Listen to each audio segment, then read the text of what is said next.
பிஸ்மில்லாஹிர்ரஹ்மானிர்ரஹீம். அல்லாஹ் குர்ஆனில் நமக்கு மத்தியில் நடைபெறக்கூடிய விஷயங்களை ஆலோசனை செய்து நடைமுறைப்படுத்துமாறு கட்டளையிடுகிறார். ஈமான் கொண்டவர்களின் அடையாளமும் அவர்கள் தங்களது காரியங்களை ஆலோசனை செய்து செயல்படுத்தக்கூடியவர்கள் என்று குர்ஆனில் கூறுகிறார். வல்லதீன ஸ்தஜாபு லிரப்பிஹிம் வஅகாமுஸ் ஸலாத்த வஅம்ருஹும் ஷூரா பைனஹும் வமிம்மா ரஸக்னாஹும் யுன்ஃபிகூன். இன்னும் தங்கள் இறைவன் கட்டளைகளை ஏற்று தொழுகையை ஒழுங்குபடி நிலைநிறுத்துவார்கள். அன்றியும் தம் காரியங்களை தம்மிடையே கலந்தாலோசித்துக் கொள்வார்கள். மேலும் நாம் அவர்களுக்கு அளித்திருந்தவற்றிலிருந்து தானமாக செலவு செய்வார்கள். மனிதனின் வாழ்வில் நெருக்கடிகள், தடுமாற்றங்கள் ஏற்படுகிற நேரங்களில் 2 வழிமுறைகளை பின்பற்றுமாறு இஸ்லாமிய மார்க்கம் கூறுகிறது. ஒன்று இஸ்திகாரா என்னும் அல்லாஹ்விடத்தில் நல்ல முடிவை தேடுதல். 2 இஸ்திஷாரா என்னும் கலந்தாலோசனை செய்தல். முதல் வழிமுறை இறைவனோடு சம்பந்தப்பட்டது. 2வது வழிமுறை மக்களுடன் சம்பந்தப்பட்டது. மஷ்வரா ஆலோசனை செய்து ஒரு விஷயத்தை முடிவு செய்வது அல்லாஹ் நமக்கு கொடுத்த ஒரு பெரிய அருட்கொடை. அறிவாலும் ஆற்றலாலும் மனிதன் பலவீனமானவன். பல நேரங்களில் பிறருக்கு ஆலோசனைகளை வாரி வழங்குகிற மனிதன் சில நேரங்களில் தன்னுடைய விஷயத்தில் தடுமாறி போகிறான். சரியான முடிவு எடுக்க முடியாமல் திணறி விடுகிறான். எனவே பிற விஷயங்களில் நாம் ஆலோசனை சொல்வது போலவே நம்முடைய காரியங்களில் பிறருடைய ஆலோசனைகளையும் கேட்பது அவசியம்.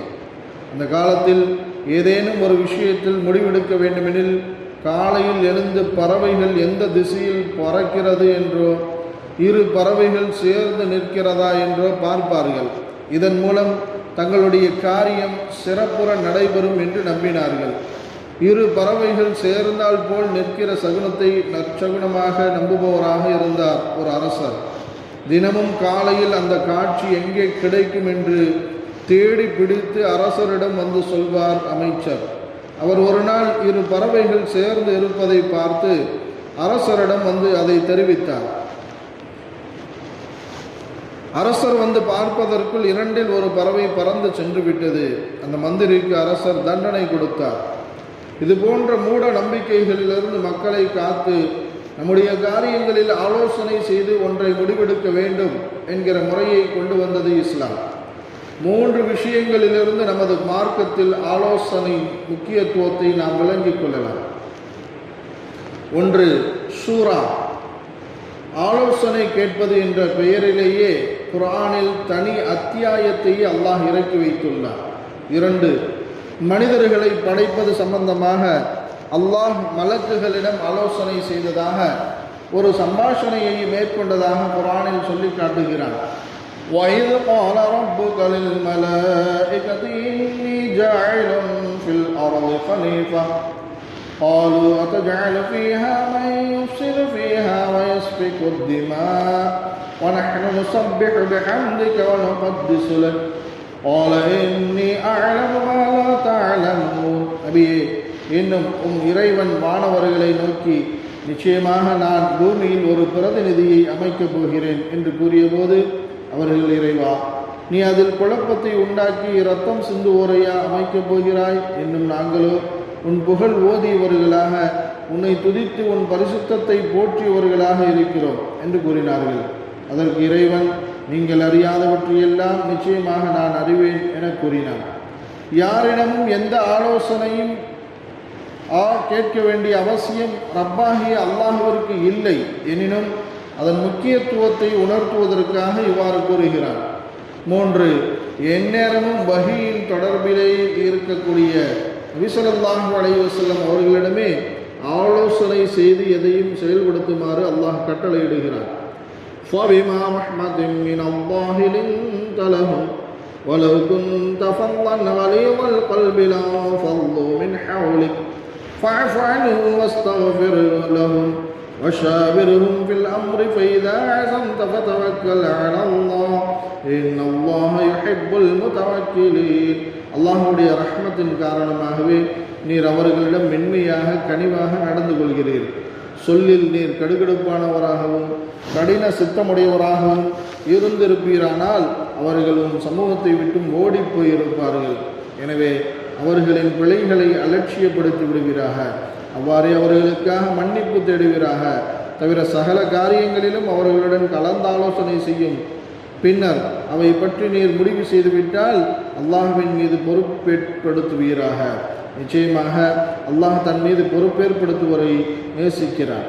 ஆலோசனையின் காரணமாக ஏற்படுகிற நன்மைகளை திருக்குர்ஆன் விரிவுரையாளர் இமாம் குர்துபி ரஹ்மத்துல்லாஹி அலைஹி அவர்கள் கூறுகையில், எந்த விஷயத்திலும் ஆலோசனை செய்து செயல்படுபவர்களின் வாழ்க்கை சிறப்பானதாக அமையும் என கூறுகிறார்கள். காரணம், அபிகள் நாயகம் ரசூலுல்லாஹி ஸல்லல்லாஹு அலைஹி வஸல்லம் அவர்கள் கூறினார்கள், உங்கள் தலைவர்கள் நல்லவர்களாக இருந்து, உங்கள் தனவந்தர்கள் கொடையாளிகளாக இருந்து, உங்களுடைய விஷயங்கள் ஒன்று கூடி ஆலோசிக்கப்பட்டவையாக இருந்துவிட்டால் பூமிக்கு கீழே வாழ்வதை விட பூமியின் மேல் பரப்பில் வாழ்வது உங்களுக்கு சிறந்ததாக இருக்கும். அதாவது சிறப்பான வாழ்க்கை கிடைக்கும். அதே சமயம் உங்கள் தலைவர்கள் கெட்டவர்களாக இருந்து, உங்கள் தனவந்தர்கள் கொடையாளிகளாக இல்லாமல் இருந்து, உங்களுடைய காரியங்கள் ஆண்களை புறக்கணித்து எப்போதுமே உங்கள் பெண்களிடம் மட்டுமே ஆலோசிக்கப்பட்டால் அப்போது பூமியின் மேற்பரப்பில் வாழ்வதை விட பூமிக்கு கீழே வாழ்வது உங்களுக்கு சிறந்ததாக இருக்கும். அதாவது இவ்வுலக வாழ்க்கை அப்போது சிறப்பானதாக இருக்காது. ஒவ்வொரு காரியங்களிலும் ஆலோசனை செய்கிற போது அந்த துறை சம்பந்தப்பட்ட நபர்களிடம் ஆலோசிப்பதே சிறப்பு. ஒரு முறை நபி அவர்கள் மகரந்த சேர்க்கை சம்பந்தமான ஆலோசனையில் விவசாயிகளிடம் பேசிய பொழுது, உங்கள் காரியங்களில் நீங்களே அறிந்தவர்கள் என்று அவர்களிடம் கூறினார்கள். வயதில் மூத்தவர்களிடம்தான் ஆலோசனை கேட்க வேண்டும் என்பதில்லை. நல்ல ஆலோசனைகள் வயதில் சிறியவர்களிடமிருந்தும் நமக்கு கிடைக்கலாம். சில நேரங்களில் பெண்களின் மூலமாகவும் அற்புதமான ஆலோசனைகள் நமக்கு கிடைக்கும். இறையச்சமுள்ள நல்லடியார்களிடம் ஆலோசனை கேட்பது இன்னும் சிறந்ததாக இருக்கும். ஹதரத் உமர் ரலியல்லாஹு அவர்கள் எப்போது ஆலோசனையில் அமர்ந்தாலும் சிறுவரான ஹதரத் இப்னு அப்பாஸ் ரலியல்லாஹு அவர்களையும் உடன் வைத்துக் கொள்வார்கள். சிறுவராக இருந்தாலும் நல்ல ஆலோசனைகள் அவர்களிடம் இருந்து கிடைப்பதால் இவ்வாறு செய்தார்கள். ஆனாலும் சிறுவரான அவர்களை பெரியவர்களின் ஆலோசனைக்கு அழைத்து வருவதை சிலர் ஆட்சேபித்ததால் அவரது மார்க்க ஞானத்தை அவர்களுக்கு விளங்க வைப்பதற்காக அல்லாஹ் இதா ஜாஅ நஸ்ருல்லாஹ் சூராவில் என்ன கருத்தை கூறுகிறான் என்று அனைவரிடமும் கேட்டார்கள். பெரியவர்கள் அனைவரும் ஒவ்வொரு கருத்துக்களையும் கூறினார்கள். இறுதியாக சிறுவரான இப்னு அப்பாஸ் ரலியல்லாஹு அவர்களிடம் கேட்டபோது, இது நபி ஸல்லல்லாஹு அலைஹி வஸல்லம் அன்னவர்களின் வஃபாத்தை பற்றி குறிக்கிறது என்று கூறினார்கள். ஆனால் மௌத்தை பற்றிய வாசகங்கள் எதுவுமே அந்த சூறாவில் கிடையாது. இந்த கருத்தையே நானும் விளங்கினேன் என்று ஹதரத் உமர் ரலியல்லாஹு அவர்களும் கூறினார்கள்.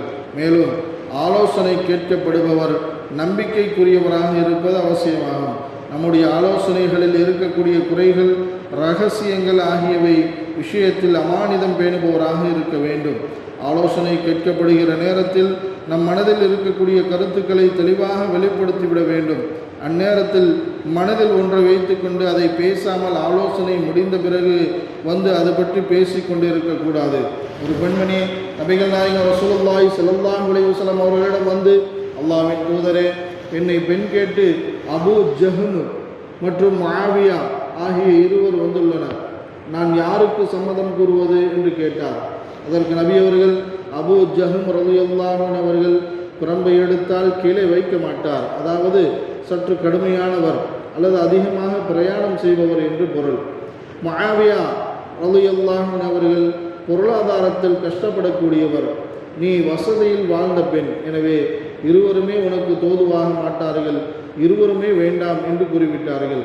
இப்படி ஆலோசனைகளை தெளிவாக கூறிவிட வேண்டும். மேலும் ஆலோசனை கூறக்கூடியவர் தன்னுடைய கருத்தை ஆலோசனையாகத்தான் கூற வேண்டுமே ஒழிய நிர்பந்தமாக கட்டளையாக அதனை கூறக்கூடாது.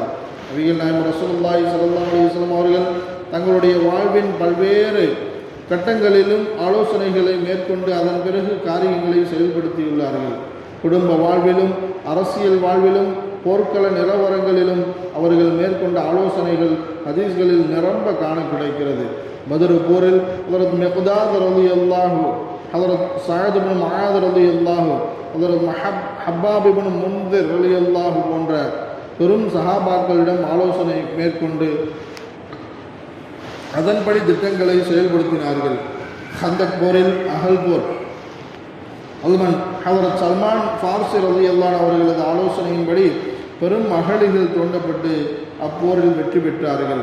நபிகள் நாயகம் ரசூலுல்லாஹி ஸல்லல்லாஹு அலைஹி வஸல்லம் அவர்களுக்கு பிறகு கலீஃபா அபூபக்கர் சித்தீக் ரலியல்லாஹு அவர்கள் தங்களது செயல்பாடுகளை ஆலோசனையின் அடிப்படையிலேயே அமைத்தார்கள். அவர்களை தொடர்ந்து மற்ற கலீஃபாக்களும் அவ்வாறே நடந்து கொண்டார்கள். ஆலோசனைகள் செய்வதற்கென்று தனி குழுக்கள் வைத்திருந்தார்கள். பல்வேறு நாடுகளுக்கும் தூதுக்குழுவை அனுப்புவதற்கு கலீஃபா உமர் ரலியல்லாஹு அவர்கள் ஆலோசனை செய்தபோது ஹர்முசான் என்பவர் கூறிய அழகிய ஆலோசனையை ஏற்று உமர் ரலியல்லாஹு அவர்கள் நடந்து கொண்டார்கள். தரை வழியாக இஸ்லாத்தை கொண்டு போய் பல நாடுகளில் சேர்க்க வேண்டும். எந்த பகுதிகளுக்கு நாம் இன்னும் சென்றடையவில்லை என்று உமர் ரலியல்லாஹு அவர்கள் கேட்டார்கள். அப்போது ஹர்முசான், கிஸ்ரா, இஸ்பஹான், அஜர்பைஜான் ஆகிய 3 பகுதிகளுக்கும் இதுவரை நாம் செல்லவில்லை. ஒரு பறவையை அதனுடைய காலிலோ இறக்கையிலோ சேதத்தை ஏற்படுத்தினால் அது தப்பித்துவிடும், ஆனால் தலையை தாக்கினால் அது தப்பிக்காது. அதுபோல இந்த 3 பகுதிகளில் கிஸ்ரா நகரம்தான் தலையை போன்றது. எனவே அங்கு தூதுக்குழுவை அனுப்பலாம் என்று அருமையான ஆலோசனை வழங்கினார். மேலும் அதற்கு படை தளபதியாக நுஅமான் ரலியல்லாஹு அவர்களை நியமிக்கலாம் என்றும் ஆலோசனை கூறினார். அதன்படியே வழி நடந்ததால் அப்பகுதிகளுக்கு இஸ்லாம் விரைவாக பரவியது. அதற்கு உமர் ரலியல்லாஹு அவர்கள் கூறினார்கள், மனிதர்கள் 3 வகையினராக இருக்கிறார்கள். ஒன்று முழு மனிதன், இவன் நல்ல யோசனை உள்ளவனாகவும் இருப்பான், பிறரின் ஆலோசனையும் கேட்டு நடப்பான். 2 அரை மனிதன், இவன் நல்ல யோசனை உள்ளவனாக இருப்பான், ஆனால் பிறரிடம் ஆலோசனை கேட்க மாட்டான். 3 ஒன்றுமில்லாதவன், இவன் நல்ல யோசனை உள்ளவனாகவும் இருக்க மாட்டான், ஆலோசனைகளையும் கேட்டு நடக்க மாட்டான். இமாம் ஹசன் பஸ்ரி ரஹ்மத்துல்லாஹி அலைஹி அவர்கள் அறிவிக்கிறார்கள், மா தஷாவர கௌமன் கத்து இல்லா ஹுது லி அர்ஷதி உமூரிஹிம். ஒரு சமூகம் ஆலோசனை செய்து ஒரு காரியத்தை செயலாற்றினால் அவர்களது காரியங்களில் எது உன்னதமானதோ அதற்கான வழிகாட்டுதலை அல்லாஹ் காண்பிக்கிறான். ஆலோசனைகள் பெற்று செயலாற்றுவோம். துறை சார்ந்த நிபுணர்களின் ஆலோசனைகளை முக்கியமாக கருதுவோம். நல்லவர்களின் ஆலோசனைகளை பின்பற்றுவோம். காரியங்களில் வெற்றி பெறுவோம். அல்லாஹ் நமது அனைத்து காரியங்களிலும் உதவி செய்வானாக. அல்ஹம்துலில்லாஹ்.